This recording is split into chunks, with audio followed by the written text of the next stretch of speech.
congrats sa accomplishment, sir. Sir, na-establish na ba ano yung motibo sa ginawang pamarig, sir? Business po ba? Thank you, Patrick, for the question. Base doon sa ating mga hawak na ebidensya, as of now, no, ang lumalabas na motibo ay tungkol sa utang at negosyo, no? Base doon sa mga conversation na doon sa nakuha nating mga telepono ng suspect at nung mastermind. Magkano po yung utang, Art? Well, base doon sa yung tinatawag nating exploitation ng cellphone na nakita natin based doon sa ginawa ng ating mga investigador, may humigit kumulang 13 million ang involved na halaga ng utang. 13 million pesos. Bakit umabot po, RD, na yung mastermind, ipapapatay pa na yung mag-asawa? Well, ayon doon sa ating yung ebidensyang hawak, yung 13 million na yon ay ayaw niyang bayaran, no, ng mastermind, and at the same time, yung kasing mag-asawa, sila yung nasa top yung tinatawag nating exclusive distributor ng online products, no? At yung ating suspect na mastermind ay engaged din sa online products. So kung mawawala yung mag-asawa, siya na yung magiging exclusive distributor. At the same time, mawawala pa rin yung utang niya. So yun ang nakikita natin initially dito sa mga ebidensyang hawak natin. Tapos, RD, umabot ng 7 po yung suspect, Yes, sa ngayon, ang nasa kamay natin ay 7, pero tuloy-tuloy pa yung ating pag-iimbestiga. At kung may ma-identify pa tayong mga kasamahan nila at kasangkot, tuloy-tuloy ang ating paghanap.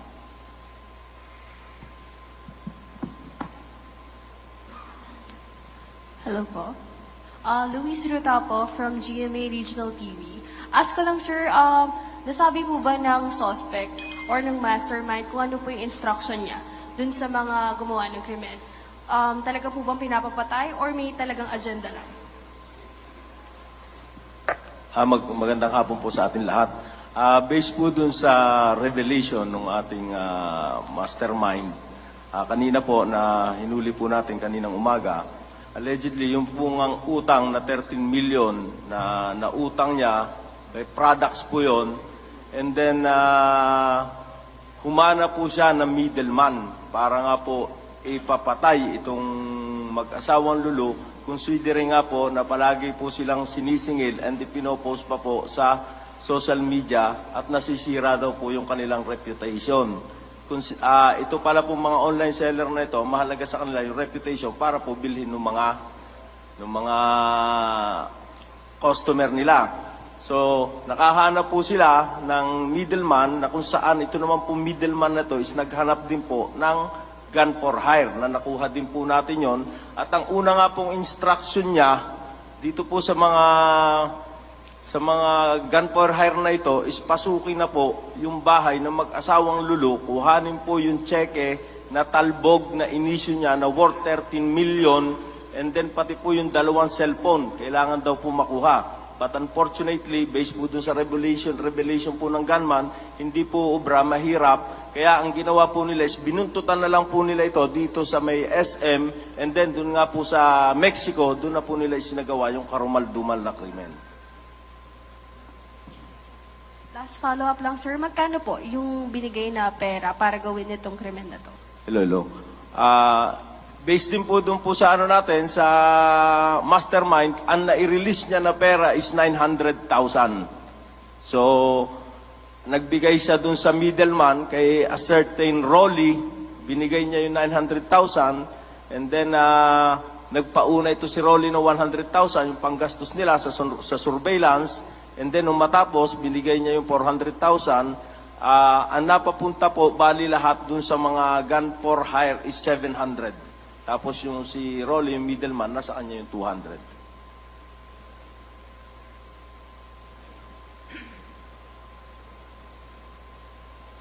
Any more questions coming from our media friends?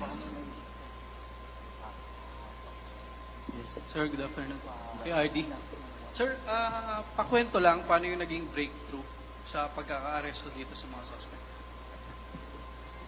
Nung nangyari nga yung pamamaril, ay nag-create agad yung ating provincial director ng isang dedicated follow-up team para tutukan itong kaso nitong mag-asawang Lulu sapagkat ito nga ay double murder case at kailanman ay hindi tayo makapapayag na itong mga ganitong pangyayari ay hindi natin masusolve, no?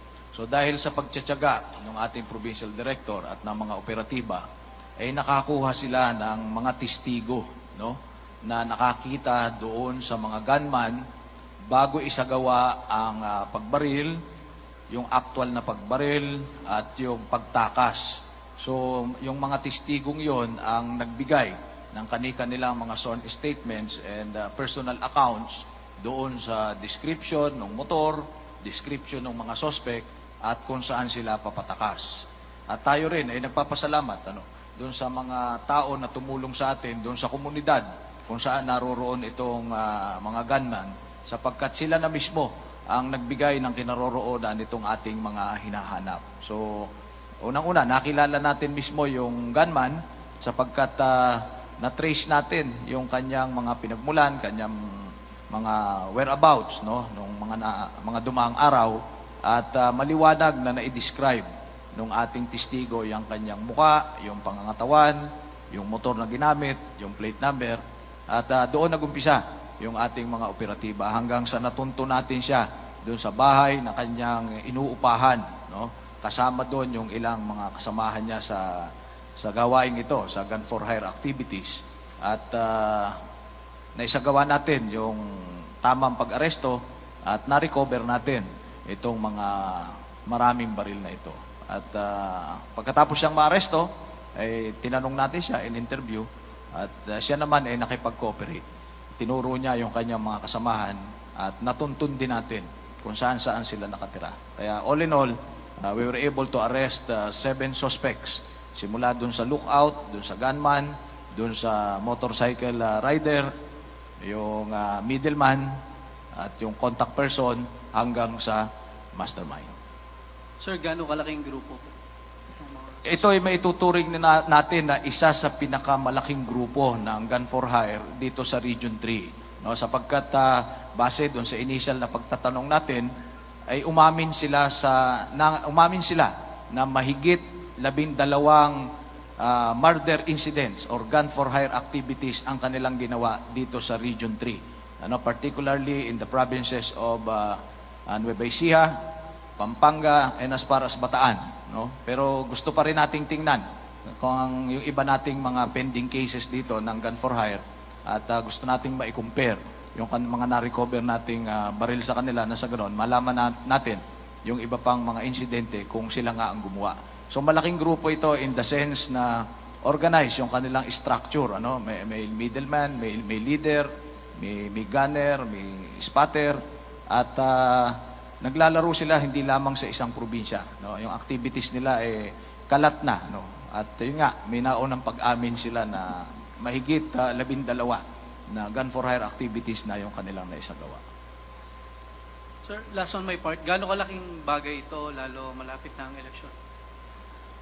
Napakalaking bagay nito pagdating dun sa tinatawag nating peace and order dito sa Region 3. Lalo-lalo na sa paparating na eleksyon. Sapagkat ang Region 3, base sa datos, isa sa rehiyon na may pinakamaraming gun for hire activities or murder incident pagkapalapit na yung eleksyon. At ang pagkahuli natin sa grupong ito, for sure, ay makakabawas doon sa tinatawag nating mga gun for hire activities, killing activities at yung murder incidents dito sa Region 3. Sir, Paulo G. from CLTV. Ito bang assessment natin sa peace and order sa Central Luzon? Hindi na natin pwedeng gamitin yung terminong isolated case, yung killings? Well, ang pagtitingnan natin, if we're going to be very technical and very specific dun sa word na isolated, when we say isolated, dalawa ang ibig sabihin yan. Isolated in the sense na nag-iisa lang insidente yan. Yun ang isang definition ng isolated. At yung isang definition ay yung isang incident is not connected to other incidents. So dalawa ang meaning. Isolated, meaning iisa, and isolated, meaning not connected sa iba pang mga insidente. So, therefore, if we're going to talk about murder incidents dito sa Region 3, pag sinabi nating isolated, nag-iisa lang ba yan sa isang probinsya? Nag-iisa lang ba yan sa isang bayan? Or maaring may mga murder incidents sa isang probinsya, magkakakonect ba yan? So those are the questions that need to be answered, and it can only be answered through an investigation. Ano ho yung mga intervention ho natin para ito hong killings masawata o di naman kaya mabawasan? Well, unang-una, ito na yun. This is our main intervention, no? Para matigil at masawata yung walang habas na pagpatay sa mga tao dito sa Region 3. Isa na ito sa ating intervention. Ang hulihin, habulin, ang lahat ng suspect sa pagpatay, no? Gamit ang baril. No? Ito na yon. Habulin, hulihin, arestuhin at ikulong ang lahat ng miyembro ng criminal gangs, private armed groups. Yun ang una. Pangalawa, siyempre, yung tinatawag nating enhanced police presence. Padamihin natin yung pulis sa karsada. Magkakandak tayo ng 24/7 checkpoints, patrol, pagpapadami ng police outposts. Sa ngayon, meron na tayong close to 300 police outposts na nailagay natin sa iba't ibang strategic na lugar sa 7 probinsya. No? Nandyan din yung paglalabas ng ating mga mobile cars, yung ating mga motorcycle, paglalagay sa mga strategic na lugar na sa ganon, pag may nangailangan ng pulis, nandyan kaagad yung ating kapulisan. Thank you po. Thank you. Thank you. Sir, Ernie de la Cruz po, sa Police Files Tonight. Sir, ito po bang mga baril, loose firearms or may mga nakarehistro na nakarehistro? Thank you, Ernie. Ito kasing pagkakahuli natin medyo bago pa, no? Nag-start tayo Friday, Saturday, Sunday. Tapos kanina madaling araw, may mga nahuli pa tayo. So we are still preparing our request to Crime Lab at saka sa Firearms Explosive Office para mapa-verify natin who are the owners of these firearms. At pag lumabas na yung resulta, we will make it public. Okay, sir, pati po yung sasakyan na ginamit nila. Yes, nandun sa baba, yung I think 4 na motorsiklo na ginagamit nila, salitan nilang ginagamit habang sinasagawa nila yung kanilang criminal activities. Thank you, sir. Thank you, Ernie. Next question to be entertained, Magandang Mr. hapon po, RD June Veneracion po from GMA7. Pwede kay RD, pwede rin po kay PD. Talk to us about yung importance itong mga helmet na ito. Ano po itong mga to? Well, yung helmet na yan, ay yan yung ginamit ng gunman during the shooting incident na binaril yung mag-asawa. Yun din yung sapatos, yung jacket, yung t-shirt, at yung mga bags na gamit ng mga gunman during the shooting incident. So, importante. These are important pieces of evidence na gagamitin natin during the prosecution of their case. No? So, ebidensya ito. These are identities na nakakabit doon sa gunman. Ito yung mga nakita sa CCTV footage? Yes. Ito yung nakita sa CCTV footages at na-recover natin doon sa bahay na pinagtataguan nitong mga gunmen. For PD, sir, timeline lang. Nangyari ang pamamaslang October 4.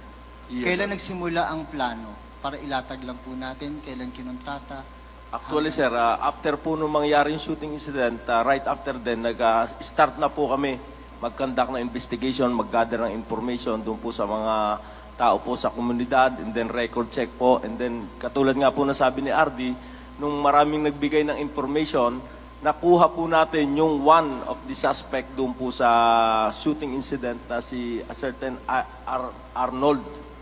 So, siya po ay may suot ng helmet, siya rin po may suot ng sapatos, and then siya rin po ay may suot ng jacket na yan, kung ano po yung nakikita natin.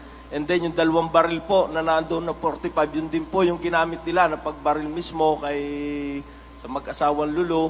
And then yung binayad din po na pera na worth 900,000, yan po ang natitira 204,000. Kasi po 500,000 ang binigay sa kanya, binigay niya yung dun sa back ride niya, 120, meron 30 sa spotter, kaya, at nagastos na po niya yung iba, kaya ang natira po dun sa pera niya is, ayan po, 204,000. Sorry, PD. timeline lang paano nagkontakan si Mastermind, napunta kay middleman, kailan... Sige, ako na sasagot. Sige, sorry, RD. Based doon sa ating hawak na ebidensya, as early as August, nag-start yung yung plano nila na yung mastermind ay naghahanap ng taong makakapagbigay ng gun for hire. August. This year. Tapos yung original plan na pasukin sa bahay, kailan dapat i-execute yun?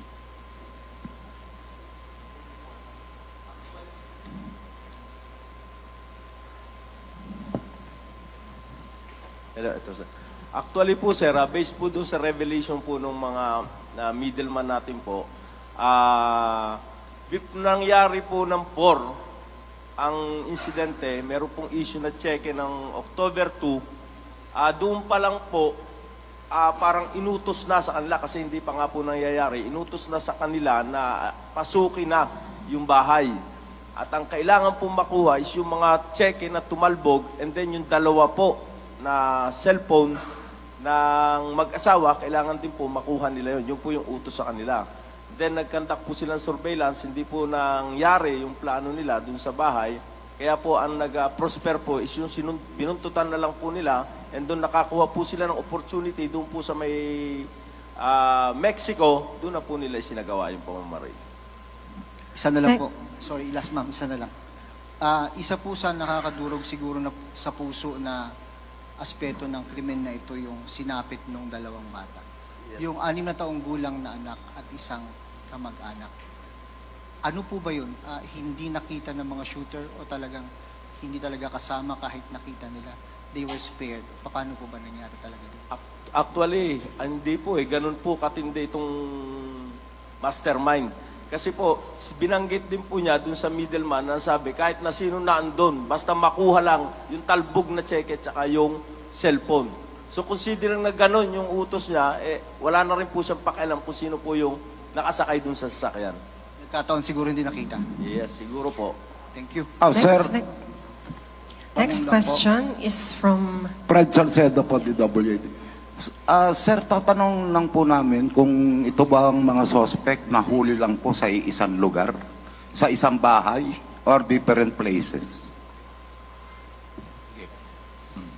Lahat ng mga suspect, yung 7 suspect, ay nahuli sa iba't ibang lugar. Series of follow-up ito simula pa noong Biyernes hanggang kanina madaling araw. Sir, pwede po bang malaman kung saan eksaktong lugar? Pwede naman, kaya lang may mga binabantayan pa tayo, may mga follow-up pa rin tayo. So sasabihin ko na lang sa iyo right after nitong Okay, thank you very much. next question from Mr. Shapko of Tugon Balita. Sir, question ko po para kay RD. RD, ito pong nabanggit nyo na 7 yung suspect. Sir, ito po, ano yung, sila po ba yung mga civilian or dating police, dating military? Ano po yung dati nilang mga naging trabaho? Base doon sa hawak nating ebidensya sa ngayon, lahat sila ay civilian, walang mga former in service. Thank you, sir. Yun lang po. RD, good afternoon. Jopel po, Jopel Peleño from DWIZ. Sir, siguro mga 2 or 3 days after your oath, nangyari yung insidente. May mga crimes na nangyari. Gaano ka-importante ito, RD? Dahil sa sunod-sunod din yung accomplishments po ninyo ngayon. Well, very important ito, sapagkat unang-una, ito ay marching order ng ating Chief PNP. Before I assume here as Regional Director of Pro3, ang marching order niya sa akin is make Pro3 a safe place before, during, and after election. That's why, after my assumption, we buckled down for work. Immediately, I have ordered my Provincial Director to intensify our efforts in collecting, confiscating all loose firearms. And in a matter of 9 days, we were able to collect 172 firearms, long and short firearms. And because this is an important case for us, it is important to us not because minamatay na 2. It is also important because ang gusto namin, itong accomplishment na ito, ay ialay namin doon sa 2 bata na nakaligtas. Mabigyan natin ng hustisya, yung pagkamatay ng kanilang magulang, mabilis at maagap na hustisya, na sa ganon, mabilis din ang pag-recover naman ng pamilya ng biktima. So itong accomplishment na ito ay iniaalay ng Police Regional Office 3 doon sa pamilya ng ating mga biktima. Kumusta na po yung mga bata ngayon, sir? Right after the incident, I have directed our Chief of Regional Medical Unit to immediately coordinate with the family and to check the two children. At nag-comply naman yung ating Chief ng Regional Medical Unit. Isinailalim sila doon sa tinatawag na psychosocial test. At tinitingnan naman. Sa ngayon, na under monitoring at ayon naman doon sa report ng ating doktor, so far okay naman yung mga bata. Sir, last question. Linawin ko lang, sir. Tama po ba? Online seller din po ito pong mga mastermind. Yes, base doon sa ebidensyang hawak natin ngayon. Kilala Online po ba seller. sila, sir? Kilalang mga online seller? Kilala po ba ng mga online seller? Yes, kilalang online seller. Kasi kung ikaw naman ay hindi sikat na online seller, walang bibili sa'yo, di ba? Tama ba? Yes, sir. So, Pwede po bang mapangalanan, sir? mapangalanan ni PD Pampanga yan, mamaya, later. Thank you, sir. Thank you. Next question from Miss Gracie Ruto. Yes po. Sir, tanong ko lang, yung 13 million, almost 13 million na utang nitong mastermind, since kailan pa po ito? Well, base doon sa ating pag-iimbestiga, medyo recent, recent yung 13 million, but we want to be sure about it. That's why gusto nating makita pa yung ibang mga cheque, nandun kasi yung mga date. Pag nakita na natin after the full investigation, we will make it public at we will inform you kung ano man yun. Meron pa ba? Curious lang ako, sir. Napakaraming ID. Ano po yung mga ID na yun? Well, ito yung mga IDs na na-recover natin doon sa 7 suspects at chinecheck natin yung authenticity niyan. And for sure, in these IDs, in these many IDs that we confiscate, meron dyan na mga IDs that they are using to hide their true identity. Any more questions from our media friends? Yes? Sir RD, tanong lang po, yung pong mga nahuli natin na 7, mga nanlaban ba sila nung sila ay kukunin doon sa kanilang lugar? At kailan po ba itong gunman, kailan talaga siya, anong araw siya nakuha at saang lugar? Yung 7 nahuli natin, during the course of the operation, hindi na natin sila binigyan ng pagkakataon na manlaban.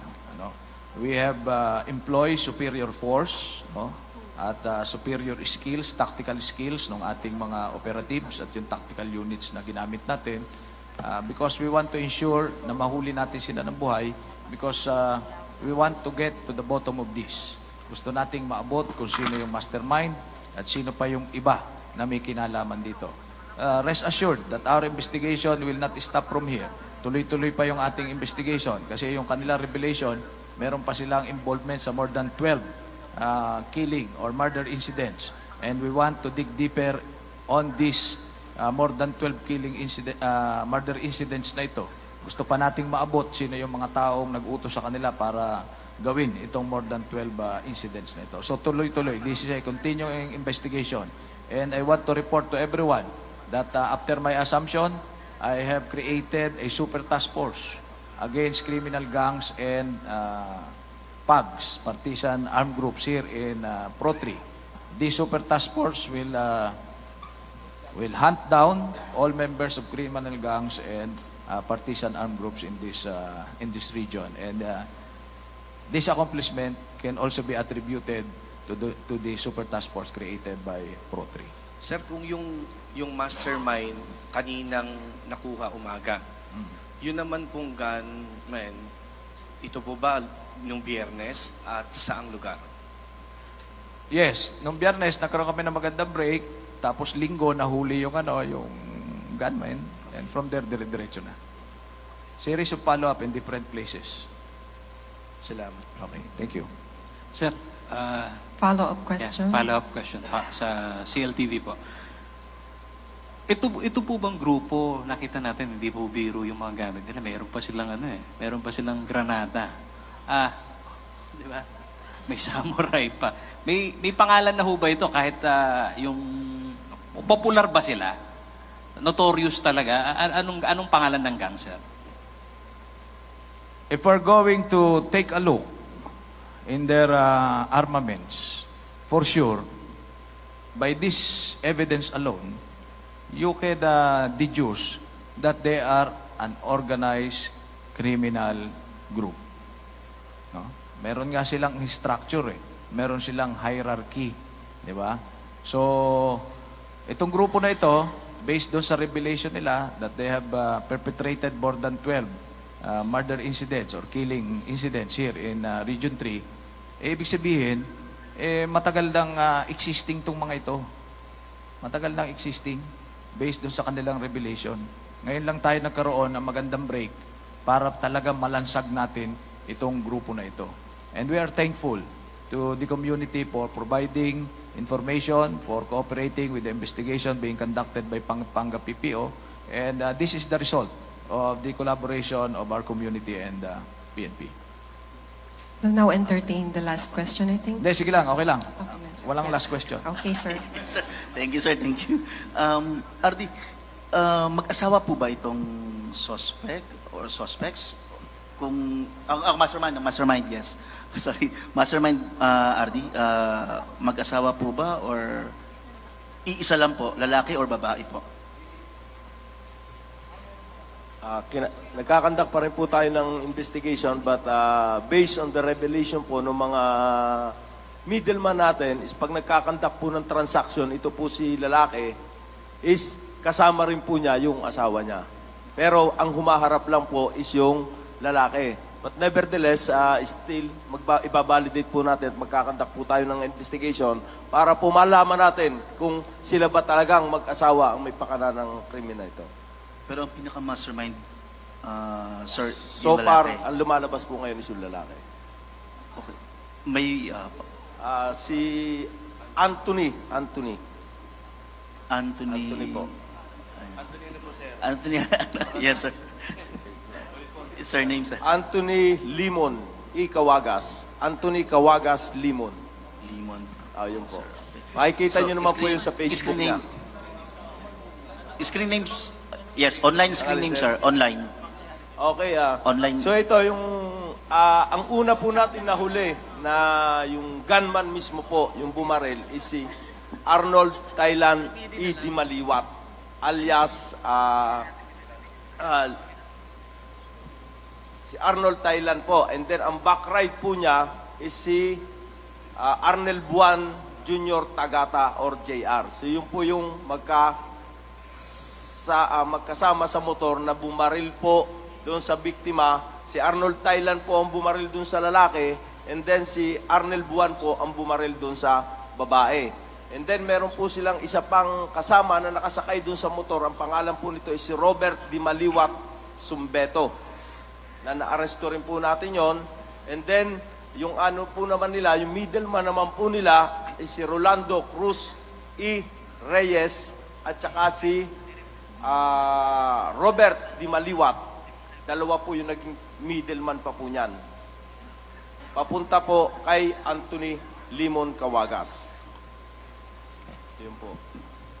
And then meron pa rin po tayong Jomi Rabandaban Servito. Ito po yung isa rin po sa alias Dondon. And then Sancho Nieto ay pagtalunan. Ito po, under din po ito ni Arnold Thailand. Ito naman po yung bago rin po niyang kagrupo na may-ari ng X-Max, na yun po yung ginagamit nila nung kumuha po ng pera kay kay Anthony Limon, yung nung kinuha po nila yung 700 sa may McDo dito po sa San Fernando, na hinihintay pa rin po namin yung result ng CCTV doon po sa Sir, may McDo. screen name po tayo nung mga mastermind. Kasi online seller din po sila eh. Kung ano po yung screen name po nila na ginagamit sa online. Ito po, saglit lang po tignan ko. Wala po nakalagay po sa Facebook niya talaga is Anthony Cawagas Limon. Real name niya po nakalagay Real sa name, Facebook. sir. Makikita niyo po yun. Ayun po, andun po. Magiging stalker tayo, sir. Ayan, yes, sir. RD, ito po bang mga gun for hire na naaresto natin? May mga dati na rin po ba silang may mga dati na rin silang kaso? Dawit ba sila sa iba't ibang mga Yes, crimes? sir. Yung iba po, hindi ko lang po dala. Meron po, ang isa dyan, meron pong 4 previous cases po. Hindi pa lang po kumpleto lahat, pero meron na po kami initially. May na-check na mga may previous cases. Okay. Yes, sir. So last question siguro, sir. Masasabi na po ba natin ito pong kaso sa mga online seller, sa mag-asawang online seller is case closed? Yes, thank you. So, in as far as the couple Lulu's case is concerned, we consider this case solved, no? And with the arrest of these 7 individuals and the confiscation of this voluminous evidence against them, marami pa tayong mga murder cases na masosolve in the coming days, no? And this is what we call a preemptive strike against them, and marami tayong mapiprevent na murder incidents pa after the arrest of these individuals. PD. May clarification lang, sir. Doon sa, ang utang kasi nila, di ba, 13 million. Ang nakita naming cheque dito is 11 million. Tsaka i-clarify na lang din namin, PD, kung tumalbog ba itong cheque na ito. Kasi may nabanggit kayo kanina, may plano silang pasukin yung bahay.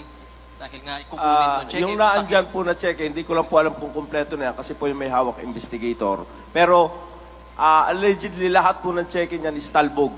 Kaya po palagi silang sinisingil. And ipinopost po sa Facebook na makikita nyo naman po, siguro po nakita nyo na yung mga post sa Facebook na pinapahiya yung nangutang. So yun din po yung revelation ni Anthony na masyado na silang napapahiya at kaya naging resort niya para tumigil sila sa pagpo-post sa social media is ipapatay po itong mag-asawa. So, tama, PD. Alam na nung mastermind na talbog yung ibibigay niyang cheque. Parang props na lang na pansamantalang manahimik. Most probably po.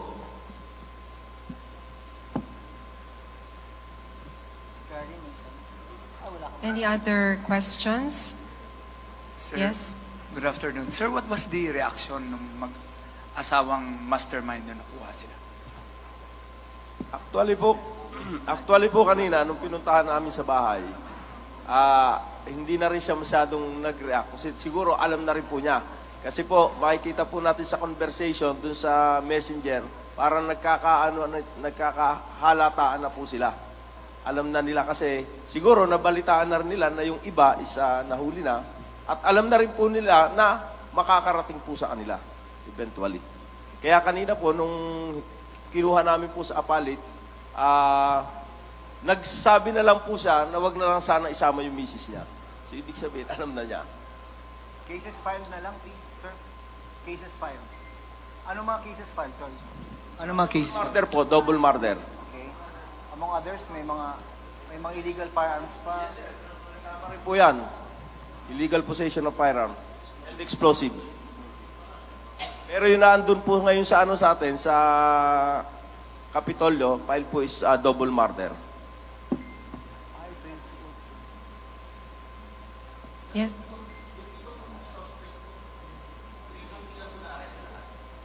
Yes po, sir. Nueva Ecija and Pampanga po.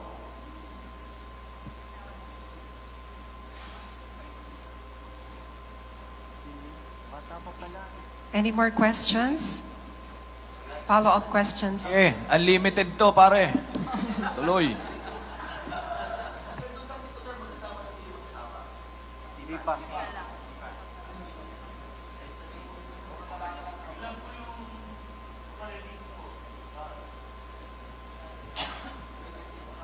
Actually po, nung nag-operate po ako, nagsama na rin po ako ng isang team ng SWAT, isang team ng Mexico, considering na sa Mexico po yan nangyari. And then, ang concerned station po, kung saan po kami nagpunta. And RMFB po, three-authored maneuver company. Ayun po. Yes, sir. Video ng actual arrest, RD, meron? Baka meron. Video ng actual arrest. Meron din? Share mo na, PD, para Opo, sir, magbigay na lang po kami ng ano. Oras di peligro na po kami. RD, oh. Sige. Sige. Ano yun?